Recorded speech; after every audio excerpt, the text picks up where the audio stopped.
bienvenue à ce programme, alléluia, de la prière et de la délivrance. Je suis là pour te dire aujourd'hui, le Seigneur va te visiter au nom de Jésus. Nous allons, merci Seigneur, Saint-Esprit de Dieu, merci pour ta présence. Nous mettons ensemble toute chair, nous lions tout esprit contraire, nous paralysons tout esprit contraire au nom de Jésus. Que le ciel s'ouvre pour recevoir nos prières aujourd'hui, au nom de Jésus-Christ. Amen. Merci Seigneur pour toutes les éditions passées, au nom de Jésus. Thank you, Father. Merci Seigneur, au nom de Jésus-Christ. Mon frère, ma soeur, nous allons voir aujourd'hui toujours le thème, la prière et la délivrance. Bon, la Bible nous dit dans le livre de Hébreux chapitre 11, verset 1. Or, la foi est une ferme assurance des choses qu'on espère, une démonstration de celles que nous ne voyons pas. Alléluia. Oui, la Bible nous dit, pour l'avoir possédé, les anciens ont tenu un témoignage favorable. C'est très important. Oui, les anciens avaient un témoignage favorable parce qu'ils possédaient la foi. Et aujourd'hui, mon frère, ma soeur, je voudrais que toi aussi, à partir de maintenant, tu commences à agir avec foi. Tu as besoin de ça. Nous devons agir avec foi. Agir, dis à ton voisin, agir avec foi. Alléluia. Comment agir avec foi? Nous allons voir l'histoire d'une femme qui a agi avec foi et sa vie n'a jamais été restée la même.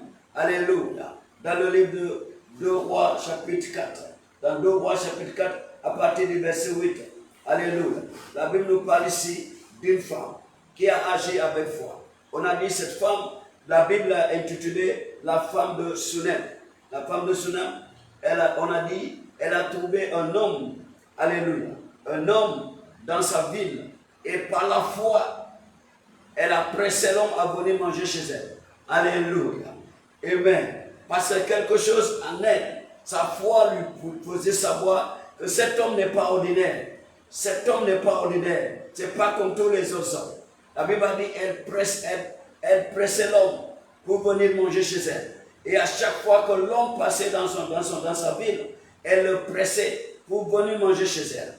Pourquoi? Parce que c'est sa foi. Elle était dirigée par sa foi. Et la Bible a dit, ce n'est pas suffisant. Elle a dit à son mari, je sais que cet homme qui vient ici est un homme de Dieu. Et elle dit, nous allons faire, je vais bâtir une chambre haute pour lui. Écoute, ils ne sont pas des parents. Ils ne sont pas des parents. Mais ce n'est pas la foi. Elle dit, elle va bâtir une chambre haute pour l'homme de Dieu qui vient chez elle. Alléluia. Pour que l'homme de Dieu se repose. Regardez ce qu'elle a dit ici. La Bible dit, elle dit à son mari, voici, je sais que cet homme qui passe toujours chez nous est un saint homme de Dieu. C'est sa foi qui parle. C'est sa foi qui parle. Elle dit, faisons une petite chambre haute avec des murs et mettons-y pour lui un lit, une table, un siège et un chandelier afin qu'il s'y retire quand il viendra chez nous. Oui. Donc, par la foi, étant revenu à Sunam, Élisée étant revenu à Sunam, se retira dans la chambre haute et il coucha. Donc, la femme, par la foi, elle a bâti une maison, une chambre haute pour l'homme de Dieu. Par la foi. La foi, c'est très important. Mon frère, ne néglige pas avec la foi. Quand ta pensée, quand ta foi te dit de faire quelque chose, il faut faire. La femme, par la foi, elle a dit à son mari, faisons une chambre haute pour cet homme.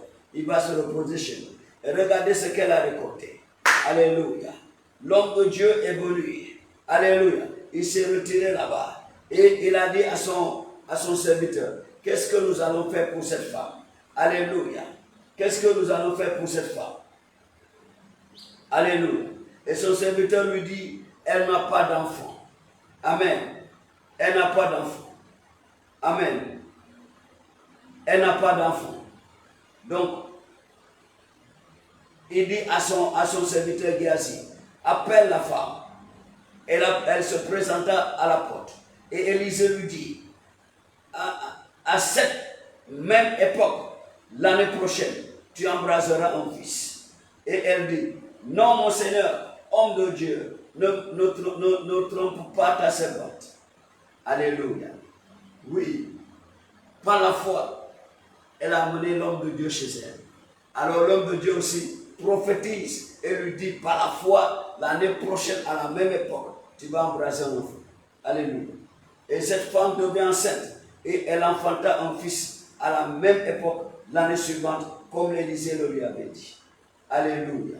C'est très important. Tout ce que tu dois faire, fais ça avec foi. Il y en a beaucoup de gens que Dieu parle, mais ils hésitent. Ils hésitent. Dès que tu hésites, tu perds la valeur que tu devais recevoir. Parce que l'hésitation, ça vient du diable. Ça ne vient pas de Dieu. Dieu te demande de faire quelque chose par la foi, tu hésites, mon frère. Dès que tu hésites, tu as perdu. Tu as perdu déjà un dixième, ou même les 50%. C'est déjà parti. Parce que tu as hésité. Tu ne dois pas hésiter. Quand Dieu te parle, agis avec foi. La foi, c'est quoi? On a vu tout à l'heure que la foi, c'est quoi? Alléluia. C'est quelque chose que tu n'as pas encore vu. Alléluia. Alléluia.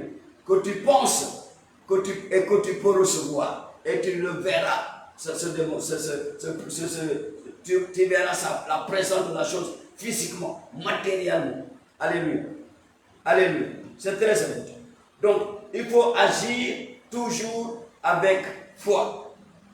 Agis toujours avec foi. La foi, c'est ça qui te permet d'aller de l'avant. Beaucoup de gens n'ont pas la foi. Alléluia. Ils hésitent. Ils ont toujours l'hésitation. La Bible dit, oh, la foi est une ferme assurance des choses qu'on espère. Voilà. Qu'est-ce que tu espères? Tu ne peux pas avoir ce que tu espères si tu n'as pas la foi. Alléluia. Parce que, regarde, si tu vas venir chez l'homme de Dieu, il va te demander de faire quelque chose. Si tu n'as pas la foi, tu ne vas pas faire ça. Je vais te dire, comment le sous-prétendant général de l'église chrétienne rachetée de Dieu, alléluia, comment il a expliqué, ce qu'il a expliqué, comment Dieu lui a poussé à devenir le remplaçant du fondateur. Comment? Il a dit, qu'est-ce qui s'est passé? Le premier jour qu'il est parti à l'église, dans cette église-là, là où il y avait le fondateur, alléluia, le fondateur a dit, il a dit, ce jour-là, après le culte, il a dit que dimanche prochain, chacun de vous va rendre, comment on appelle, vider son compte bancaire. Mets l'argent dans une enveloppe et amène ici. Oui. Ça. Donc, le dimanche suivant, tout le monde est parti à l'église. Quand c'est le moment, le pasteur a demandé, si tu as vidé ton compte bancaire, lève-toi. Donc, lui et sa femme, même s'ils étaient nouveaux dans l'église, ils ont fait ça. Ils se sont mis debout. Quand ils se sont mis debout, ils ont regardé à gauche, personne. À droite, personne. Derrière, personne. Devant, personne. Et l'homme de Dieu a dit, c'est vous seul. C'est seulement vous. Oui, mon frère, on ne doit pas hésiter. On ne doit pas hésiter. Quand le Saint-Esprit te parle, tu dois agir avec foi. L'homme de Dieu leur a parlé. Eux, ils ont agi avec foi. Ils ne savent pas pourquoi l'homme de Dieu a dit, il faut vider vos comptes bancaires et amener l'argent à l'église. Ils ne savent pas pourquoi. Alléluia. Ils ne savaient pas pourquoi. Mais ils l'ont fait avec foi. Et qu'est-ce qui s'est passé? Aujourd'hui, ils n'ont pas regretté pourquoi ils avaient vidé leur compte. Quand le papa devait mourir, le responsable de l'église, il a dit à la congrégation et à ses pasteurs, ses ministres, Dieu m'a dit, c'est ce jeune homme-là qui va me remplacer. Non, les gens de l'église se sont opposés. Les ministres se sont opposés. Ils ont dit non, il vient d'arriver. Il n'était pas là quand on soufflait avec toi, il n'était pas là. Il dit, Dieu a dit c'est lui. Alléluia. Tous ceux qui ont essayé de s'opposer, dès qu'il est devenu le pasteur de l'église, ils ont eu la lèpre, ils sont morts. Mon frère, aujourd'hui, je veux te dire la parole qui va te délivrer de ce qu'on appelle hésitation. N'hésite plus. Alléluia.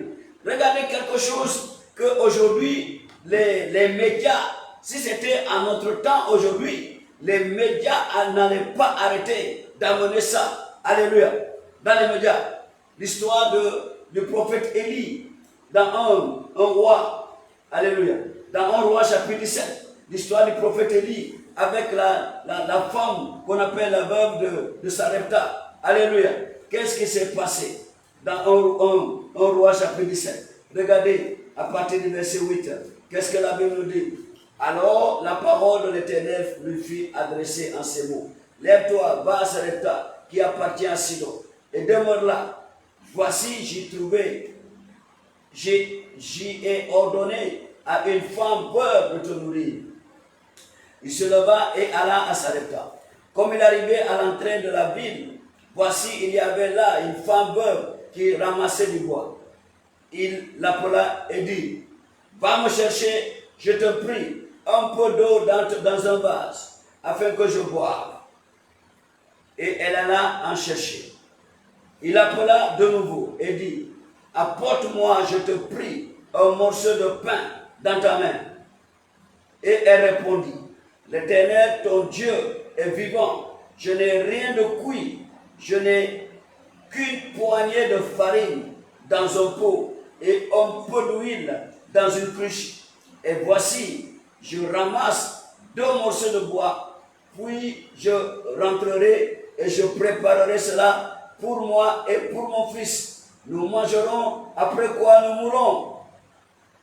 Regardez la réponse de l'homme de Dieu. Après toutes les doléances de cette femme, toutes les doléances de cette veuve, qu'est-ce qui s'est passé? Le prophète Élie lui dit, ne crains point, rentre, fais comme tu as dit. Seulement, prépare-moi d'abord avec cela un petit gâteau et tu me l'apporteras. Tu en feras ensuite pour toi et pour ton fils. Si c'était aujourd'hui, ça allait sortir dans la une. Ah, cet homme de Dieu, comment on va les qualifier? C'est un arnaqueur. C'est comme ça qu'on va le qualifier. Alléluia. Qu'on regardait comment il va arnaquer une pauvre veuve qui lui a dit qu'il lui restait seulement son dernier mille, son dernier repas seulement. Son dernier repas pour lui et son fils. Il n'y a personne qui va les aider. Ils vont manger ça et attendre la mort. Mais l'homme de Dieu, regarde l'homme de Dieu ce qu'il a dit. L'homme de Dieu a dit, j'ai bien écouté ton histoire, mais va préparer d'abord. Dans ce mille-là, dans ce dernier repas-là, va préparer d'abord pour moi. Après, tu vas préparer le reste pour toi et ton fils. Quel est cet homme de Dieu-là? Si c'était aujourd'hui, les médias allaient le finir. Alléluia. Mais Dieu, c'est là pour te dire, la femme n'est pas comme toi. Alléluia. Cette femme n'est pas comme toi. Cette femme a compris qu'il y a quelque chose. Et cette chose, c'est quoi? Agir avec foi. Alléluia. Agir avec foi. Alléluia. Elle a accepté. Elle a accepté. Elle est partie préparer d'abord pour l'homme de Dieu avec ce qu'elle n'en a pas. Alléluia. De ce qu'elle n'en a pas, elle a préparé pour donner à l'homme de Dieu. Il y a beaucoup de gens, ils vont te raconter leur histoire. Oh, pasteur, tu connais. Oh, pasteur, tu connais. Homme de Dieu, tu sais. Hein? Oh, l'apôtre là. Hein? Est-ce que tu connais bien la crise? Hein? C'est la crise maintenant. C'est ceci. Oh, tu connais. Même les enfants. Oh, c'est beaucoup d'histoires. Ils ont déjà échoué. Dieu a déjà retiré ce qu'il avait préparé pour le donner. Dès que tu commences à te justifier, pourquoi tu ne peux pas donner ce que Dieu te demande de donner? Tu ne peux pas investir là où Dieu veut que tu investisses. Dès que tu commences à murmurer, le Seigneur a déjà retiré la valeur. Alléluia. La valeur du cadeau qu'il avait préparé pour toi. Oui, Dieu n'est pas dans les justifications. Pas du tout. Les justifications, c'est humain, c'est pas divine. Alléluia.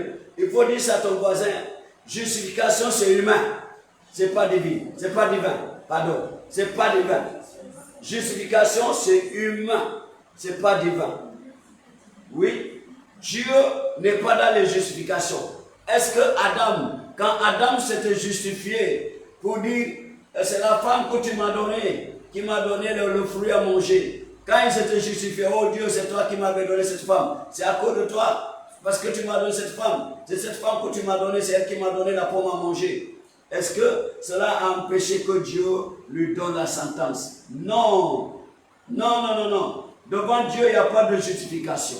On ne va jamais là-bas et dire, à cause de telle personne, à cause de ma femme, à cause de mon mari, ou à cause de mes enfants, ou à cause de mes collègues. Ça n'existe pas là-bas. À cause de mes amis qui m'ont influencé. Ça n'existe pas là-bas. C'est pourquoi quand Dieu te demande de faire quelque chose avec foi, mon frère, si tu ne le fais pas, tu vas d'abord essayer de te justifier avant de le faire. Cette justification a enlevé les 50% de la valeur que Dieu avait préparée pour toi. Alléluia. C'est très important. Pas de justification. Pas du tout. Ne perds pas ton temps à te justifier. Tu fais ou tu ne fais pas. Mais tu fais avec des justifications, tu as perdu les 50%. C'est très important. La femme n'a pas hésité. Elle n'a pas hésité. L'homme de Dieu lui a dit, donne-moi à manger. Elle a expliqué. Elle ne s'est pas justifiée. Elle a expliqué qu'elle est bonne. Premièrement, ce n'est pas notre personne de Jésus. Deuxièmement, elle a expliqué qu'elle a un petit mille, une petite quantité d'huile et une petite quantité de farine. Et elle a dit quoi? Elle a expliqué, elle a un fils. Voilà. Elle a dit c'est le dernier repas à la maison. Parce que c'était au temps de famine. N'oubliez pas qu'il y avait la famine en ce moment-là. Elle dit c'était le dernier repas. C'est ça seulement qui est dans sa maison. Alléluia. Donc, elle était venue chercher du bois pour préparer pour elle et pour son fils. Ils allaient manger et ensuite attendre la mort. Alléluia. La mort. Parce qu'il n'y avait rien à manger. Alléluia. Mais, malgré tout cela, l'homme de Dieu lui a dit, va, prépare d'abord pour moi. Ensuite, tu vas préparer pour ton fils. Allez, pour toi et ton fils. Alléluia. Alléluia. Et l'homme de Dieu a dit, car ainsi parle l'Éternel, le Dieu d'Israël, la farine qui est dans le pot ne manquera point. Et l'huile qui est dans la cruche ne diminuera point. Jusqu'au jour où l'Éternel fera tomber de la pluie sur la face du sol. C'est là que les choses vont changer. Ça me fait penser au témoignage du fondateur de l'église chrétienne rachetée de Dieu, le Redeemed Christian Church of God. Le fondateur, ce papa-là, qu'est-ce qui s'est passé? On a dit à l'époque, alléluia, il avait beaucoup de difficultés, alléluia, beaucoup de difficultés financières. Donc, pour se nourrir, c'était des problèmes. Et il a prié, il a demandé à Dieu, qu'est-ce que je dois faire? Les temps sont durs. Alléluia. Et Dieu lui a dit, dis à ta femme, quand elle prépare le riz, on va dire le riz, elle met la marmite de la sauce dans le feu. Il n'y a rien là-bas, mais elle met ça dans le feu, elle couvre. Elle met le feu là-bas. Alléluia. Quand c'est le moment de servir le riz, elle va servir en même temps la sauce. Elle n'est pas allée au marché. Et la femme a fait comme ça, par la foi. Donc par la foi, le couple vivait de cette manière-là. La femme ne partait plus au marché. Aujourd'hui, elle met la cuillère. Et Dieu lui dit, il ne faut pas qu'elle regarde à l'intérieur de la marmite, de la sauce. Elle ne doit jamais regarder là-bas. Donc, la femme faisait comme ça. À chaque fois qu'elle finit de faire son riz, quand elle va servir, elle prend la cuillère pour la sauce, elle met là-bas, elle sort. Aujourd'hui, c'est des poulets. Demain, c'est de la viande de bouche. Après-demain, c'est des poissons. Après, c'est des turquis. Après, c'est la viande de bœuf. Donc, viande de mouton. C'était comme ça qu'ils vivaient. Alléluia. C'était comme ça qu'ils vivaient. Par la foi. Dieu a dit, ne regardez pas dans le pot. Mais un jour, on a dit, la femme a manqué de foi. Alléluia. Elle a manqué de foi. elle n'a pas cru. Elle veut voir au juste c'est quoi. Ça, c'est manque de foi. Ça, c'est manque de foi. Elle a raté. Elle a raté. Par curiosité, qu'est-ce qu'elle a fait? Elle a dit, je vais voir qu'est-ce qu'il y a là-bas aujourd'hui. Donc, elle a essayé, elle a ouvert la marmite et elle a regardé à l'intérieur. Il n'y avait rien. Depuis ce jour, la provision divine était coupée. Pourquoi? Parce que la femme a manqué de foi. On lui a dit, par la foi, ne regarde pas à l'intérieur, mais toi, par la foi, quand tu finis, tu vas mettre la sauce, mets la cuillère là-dedans, et ce que tu trouves, sort, serre ça. Mon frère, la foi. La foi, c'est quoi? C'est très important. La foi, c'est quoi? Alléluia. La foi, c'est quoi? C'est très important. La Bible nous a parlé de la foi. La foi, c'est quoi? Alléluia. La foi, c'est quoi? Alléluia. Alléluia. Or, la foi est une ferme assurance des choses qu'on espère, une démonstration de celles qu'on ne voit pas. Alléluia. Une ferme assurance des choses qu'on espère, une démonstration de celles qu'on ne voit pas. C'est ça la foi. Qu'est-ce que tu veux que Dieu fasse pour toi? Alléluia. Maintenant, tu vas prier avec foi et Dieu va le faire. Regarde cette femme. Quand elle a pressé l'homme de Dieu de venir habiter chez elle, manger chez elle, après, ce n'est pas suffisant. Par la foi, elle a bâti une maison. Et qu'est-ce qui s'est passé? L'homme de Dieu a prophétisé, tu auras un enfant. Alléluia. Et on a dit, la même époque, elle a eu un enfant. Et qu'est-ce qui s'est passé? La Bible nous a dit, l'enfant a grandi. Alléluia. Alléluia. L'enfant a grandi. L'enfant a grandi. Et un bon jour, comme la Bible nous a dit ici,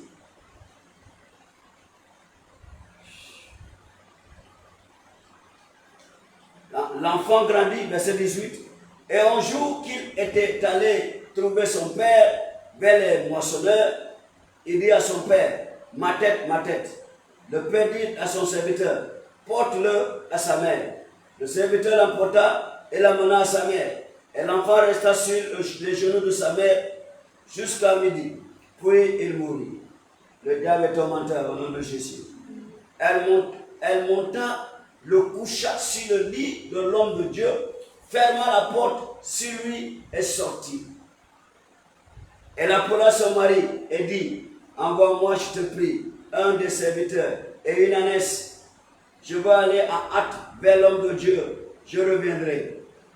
Et il dit, pourquoi veux-tu aller aujourd'hui vers lui?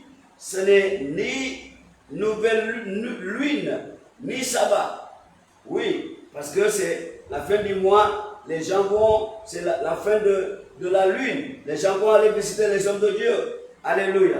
Et le sabbat aussi. Alléluia. Mais elle répondit, tout va bien. La femme a dit quoi? Tout va bien. Mais où est son fils? C'est le corps de son fils. C'est le corps de son fils qui est, alléluia, c'est le corps de son fils qui est couché sur le lit de la chambre haute qu'elle a préparée pour cet homme de Dieu. Ce n'est plus l'enfant qui est là, mais c'est le corps qui est là-bas. Alléluia. Mais elle n'a pas même averti à son mari. Elle a dit tout va bien. Tout va bien. Quelqu'un dit tout va bien. Alléluia. Je sais que d'ici la fin de ce mois, tout ira bien pour toi au nom de Jésus. Alléluia. D'ici la fin de cette année 2025, tout ira bien pour quelqu'un au nom de Jésus. Puis elle fit serrer l'ânesse et dit à son serviteur, mène et pars, ne m'arrête pas en route sans que je te le dise. Et elle partit donc et se rendit vers l'homme de Dieu sur la montagne du Carmel. L'homme de Dieu, l'ayant aperçu de loin, dit à Géasi, son serviteur, voici cette Sunamite. Maintenant, cours donc à sa rencontre et dis-lui, te portes-tu bien? Ton mari et ton fils, ton enfant, se portent-ils bien? Et elle répondit, bien.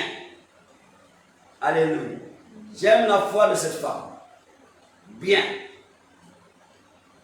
Elle a dit bien. Son mari se porte bien. Sa femme, son enfant se porte bien. Elle se porte bien. Alors, et dès qu'elle fut arrivée auprès de l'homme de Dieu, sur la montagne, elle embrassa ses pieds. Géasi s'approcha pour la repousser. Mais l'homme de Dieu lui dit, laisse-la, car son âme est dans l'amertume.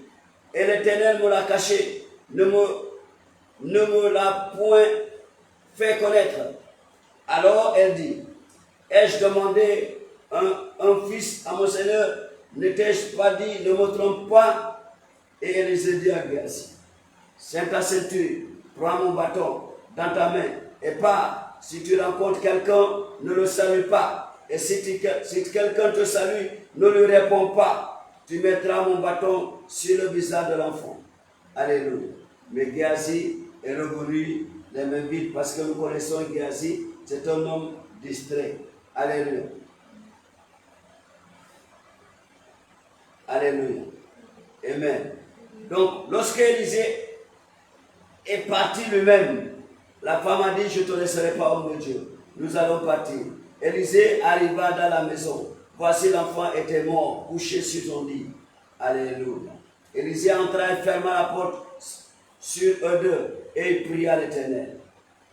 Il monta et se coucha sur l'enfant. Il mit sa bouche sur sa bouche, ses yeux sur ses yeux, ses mains sur ses mains et il s'étendit sur lui. Et la chair de l'enfant se réchauffa. Élisée s'éloigna, alla ça et là par la maison, puis remonta et s'étendit sur l'enfant. Et l'enfant s'éteignit cette fois et il ouvrit les yeux. Élisée appela Géasi et dit, appelle cette Sunamite. Géasi l'appela. Elle vint vers Élisée qui lui dit, prends ton fils. Et elle alla se jeter à ses pieds et se prosterna contre terre et elle prit son fils et sortit. Alléluia. Je vais te dire quelque chose. La parole que Dieu m'a donnée pour toi est que, à partir de maintenant, mon frère, jusqu'à la fin de cette année, tu dois marcher avec foi. Oui. C'est pas ce que tu vois qui va te faire agir. Ce que tu vois n'est pas ce que tu vas recevoir. C'est différent. Très important. Quand le prophète Samuel est arrivé dans la maison du père Jessé, il a vu des hommes grands. Ce n'était pas ça. Dieu a dit, vous regardez l'apparence et moi je regarde le cœur. Donc je suis là pour te dire, mon frère, ma soeur, à partir d'aujourd'hui, marche avec foi. Ne laisse pas ce que tu vois t'effrayer. La Bible nous a parlé ici. Regardez dans le livre de Ecclésiaste, chapitre 11. Dans Ecclésiaste, chapitre 11. C'est intéressant ici. La Bible dit, jette ton pain sur la face des eaux, car avec le temps, tu le retrouveras. La Bible dit, verset 3, quand les nuages sont pleins de pluie, ils la répandent sur la terre. C'est bien. Verset 4. Il dit quoi? C'est ça que nous devons voir. Celui qui observe le vent ne s'émora point. Et celui qui regarde les nuages ne s'émora point. Si tu regardes le vent pendant les saisons de pluie, tu ne vas pas semer. Chaque jour, tu vas dire, il y a beaucoup de vent. Si tu regardes les nuages, alléluia, tu ne peux pas moissonner. Parce que tu ne vas pas cultiver. Tu ne vas pas aller semer. Alléluia. C'est pourquoi la Bible a dit, comme tu ne sais pas quel est le chemin du vent, ni comment se forment les eaux dans le ventre de la femme enceinte, tu ne connais pas non plus l'œuvre de Dieu qui fait tout. Tu ne connais pas ça. L'œuvre de Dieu qui fait tout. Tu ne connais pas ça. Alléluia. Est-ce que tu connais comment les os du bébé sont formés dans le ventre de sa mère, la femme enceinte? Alléluia. La Bible a dit de la même manière que tu ne connais pas quel est le chemin du vent. De la même manière, tu ne connais pas comment Dieu a formé les os du bébé dans la femme enceinte. Donc la Bible dit quoi? Tu ne connais pas non plus l'œuvre de Dieu qui fait tout. Donc qu'est-ce que nous sommes en train de dire? Marche avec foi. Parce que c'est Dieu qui fait. Marche avec Dieu avec foi. Quand tu marches avec Dieu, tu marches avec foi. Tu marches dans la foi. Si tu n'as pas la foi, tu ne peux pas marcher avec Dieu. Alléluia. Si tu n'as pas la foi, Dieu te laisse. Tu ne peux pas marcher avec lui. Dieu marche avec ceux qui ont la foi. Dieu ne marche pas avec ceux qui sont dans le doute et l'hésitation. Regarde comment Dieu a détesté le doute. Dans le livre de Jacques. Alléluia. Dans le livre de Jacques. Jacques chapitre 1. Regardez. Jacques chapitre 1. Verset 5 à 8. Dieu déteste le doute, l'hésitation. Celui qui hésite, c'est celui qui doute. Quand tu es dans l'hésitation, tu es dans le doute. Il n'y a pas de différence. Alléluia. Dieu dit, si quelqu'un d'entre vous manque de sagesse, qu'il la demande à Dieu, qu'il donne à tous, simplement et sans reproche, elle lui sera donnée. Mais qu'il la demande avec foi, sans douter, sans hésiter. Demande avec foi. Sans douter, sans hésiter, car celui qui doute est semblable au flot de la mer, agité par le vent et poussé de côté et d'autre. Voilà. Voilà. Voilà ce que la Bible nous dit. Celui qui doute, Dieu dit et quoi? Dieu le compare à celui qui est semblable quoi? Il est semblable au flot de la mer, qui sont agités par le vent et qui sont poussés d'un côté à l'autre. Ballonné d'un côté à l'autre, balancé d'un côté à l'autre. Dieu dit, verset 7, qu'un tel homme ne s'imagine pas qu'il recevra quelque chose du Seigneur. Oui, c'est ce que je viens de dire. Quand tu hésites, mon frère, tu as déjà perdu les 50% de la valeur que Dieu devait te donner. N'hésite pas. Quand Dieu te dit fais, on doit agir comme les militaires. On a dit les militaires, quand ils sortent, et un de leurs amis est dans des problèmes, des bagarres, ils ne vont pas demander, ils vont s'engager, alléluia, de son côté. Alléluia. C'est après le combat qu'ils vont retourner, ils vont dire, mes frères, au juste c'était quoi? Qu'est-ce qui nous a conduit dans cette bagarre-là? Alléluia. Donc c'est comme ça, quand tu reçois une parole de Dieu, il faut t'engager directement. C'est très important. La Bible dit, verset 8, cet homme, il dit, la Bible dit que, verset 7, qu'un tel homme ne s'imagine pas qu'il recevra quelque chose du Seigneur. C'est un homme irrésolu, inconstant dans tous ses voies. Donc, Dieu ne marche pas avec ceux qui n'ont pas la foi. Amen. Il faut le savoir. Il faut le savoir. Dieu ne marche pas avec ceux qui n'ont pas la foi. Donc, Dieu marche avec ceux qui ont la foi. Mais il ne marche pas avec ceux qui n'ont pas la foi. Même si tu pries et tu n'as pas la foi, Dieu n'est pas là. Après tu vas dire, j'ai demandé mais Dieu ne m'a pas répondu. Tu as demandé mais tu n'avais pas la foi de ce que tu as demandé. C'est pourquoi Dieu ne t'a pas répondu. Alléluia. C'est pourquoi Dieu ne t'a pas répondu. Alléluia. Alléluia. C'est très important. C'est pourquoi Dieu ne t'a pas répondu. Parce que tu n'as pas fait, tu n'as pas agi avec foi. Quand tu agis avec foi, Dieu te répond. Alléluia. La Bible dit quand la Sunamite a répondu avec foi, qu'est-ce qui s'était passé? Alléluia. Quand la Sunamite a répondu avec foi, qu'est-ce qui s'était passé? La Bible dit son enfant est revenu à la vie. Alléluia. Alléluia. Une bonne nouvelle. Une bonne nouvelle. Son enfant est revenu à la vie. Donc, si elle avait agi comme les gens qui n'ont pas de foi, elle aurait enterré son fils. Elle aurait appelé tout le monde, les voisins. Et ils vont enterrer son fils avec joie. Ils vont l'accompagner à pleurer, accompagner son fils avec joie. Mais elle a dit non. Non, tout va bien chez moi. Mon enfant va bien. Il n'est pas mort, il va bien. Et à la fin, l'enfant est revenu à la vie. Je suis là pour te dire, mon frère, ma soeur, d'ici, avant la fin de l'année, Tout ce que le diable a tué dans ta vie va revenir dans la vie au nom de Jésus. Tout ce que l'ennemi a détruit dans ta vie, ça va se reconstruire au nom de Jésus.